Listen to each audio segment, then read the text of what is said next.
Hi everybody, you've got Lauren Tida here, Senior Executive Editor for Phoenix Home and Garden Magazine. I am here with Mary Estes. Mary is one of our Masters of the Southwest of 2024. She's a landscape architect here in the Valley. Mary, can you tell us a little bit about where we are? Yeah, so this project was featured in Phoenix Home and Garden in 2015. So we worked on it 2014-15. We're in Arcadia, basically. When I came to do the design, the backyard was all flood irrigated and had a swimming pool, and the pool was sort of sitting in the middle of all this grass. And the homeowner said they didn't want to manage the flood irrigation, but we want to keep the pool. And I said, well, okay, that's the design challenge: is how do you integrate a pool that isn't connected to the house at all? So the hardscape leads you from the lower patio. There's a little bit of elevation change because of the height of the pool coping.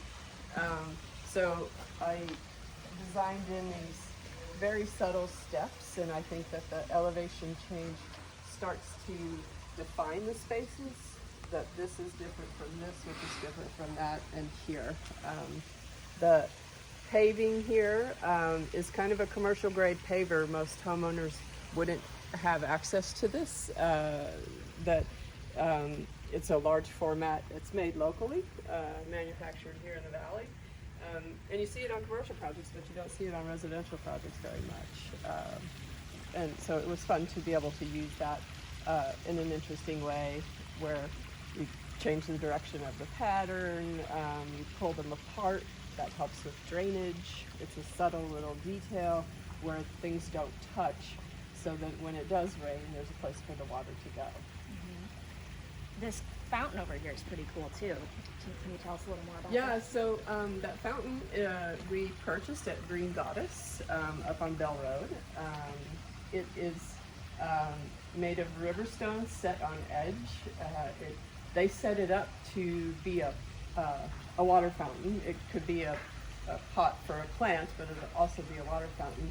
And there's a basin in the ground that recirculates the water, and you cover it with top dress and you hardly know it's there at all. And it's located such that it's the focal point from inside the house. So when I think about my design work for a residential project, I think about the connection of inside to outside, and what are you experiencing in the landscape when you're inside the house. There was a lot of thought that went into that. So this project holds particular significance for you. Yes. Can you elaborate on that a little bit? Yeah, so it was the first one that was published in Phoenix Home and Garden, and kind of got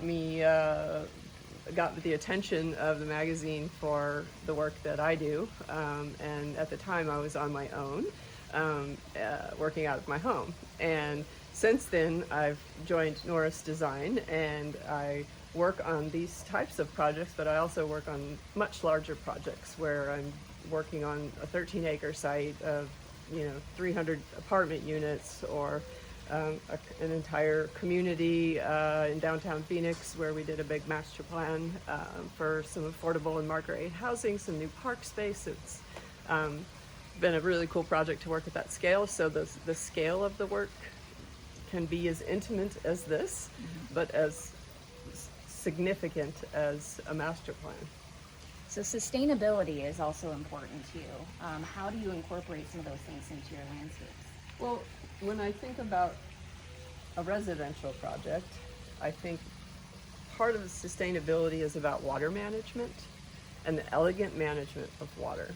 And if I'm doing my job well, you don't even know that I'm managing the water, but I focus on where does the water come off of the eave, where does it come off of the paving, how do I integrate it and make it become a feature and not a nuisance. If it's going to scour out the granite or something because there's a large discharge in one location. So I think a lot about what's coming off the roof. The plant palette is low water use. This used to be all natural turf, a very high water user. So now we're using artificial turf, but we're using it in a very purposeful way with a steel edge. It doesn't have to have a steel edge, but I think it makes it look more believable as actual turf. So everything here, the garden is probably, the veggie garden is going to be a higher water user, but that's because you're growing food. But everything else is just on a drip system, and I don't know, I mean, flood irrigation water is very inexpensive, but it's the trade-off of managing that versus having an automatic system. Is there anything else you wanted to show us in the landscape? Any other features? There's a lot of production in this garden. All along the back on the far side of the fireplace are citrus fruit trees. We can walk back there and you can kind of see. So those are on a bubbler irrigation, so that they get a deeper drink, because that's what they want. But everything else would be on drip. And I think it probably makes good sense to talk about the seasonality of a garden and the fact that gardens generally will need some maintenance, and certain plants get cut back at this time of year. So you're seeing a lot of that. You're seeing that this garden is a little dormant right now because it got pruned appropriately. So it'll flush out again with warmer temperatures, and it's incredibly lush when it's in full bloom. But I think, you know, as we stand here today, it may not look amazing, but that's because of the time of year we're at and the fact that we're doing this here now. All right, well, thank you, Mary. Again, Mary is our one of our 5 Masters of the Southwest of 2024. You can still catch the issue on newsstands, but not for long, so don't forget to pick up your copy, and check out our other Masters of the Southwest videos on Instagram.